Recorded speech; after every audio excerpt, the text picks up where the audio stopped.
ত্রয়োদশ জাতীয় সংসদ নির্বাচনে টাঙ্গাইল-৩ ঘাটাইল আসনের প্রচারণায় যথেষ্ট এগিয়ে ধানের শীষ। টাঙ্গাইল প্রতিনিধি এ সালাম চান তরফদারের পাঠানো তথ্যচিত্রে দেখুন বিস্তারিত। সরেজমিনে গিয়ে দেখা গেল ভোটারগণ তারা তাদের বাছাই করা নেতা চিহ্নিত করেছে এবং তারা সেখানেই ভোট দেবে।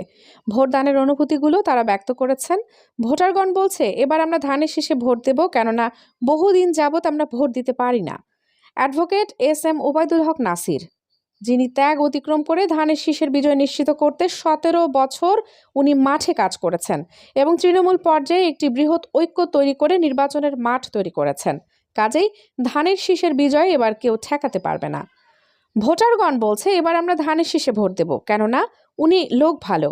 শ্রমজীবী সাধারণ মানুষের অনুভূতিগুলো এমন পর্যায়ে এগোচ্ছে এবং ক্রমে ক্রমে ধানের শীষের অবস্থানের উন্নতি হচ্ছে এবং সাধারণ মানুষের আস্থার প্রতীক হিসেবে বিবেচিত হচ্ছে।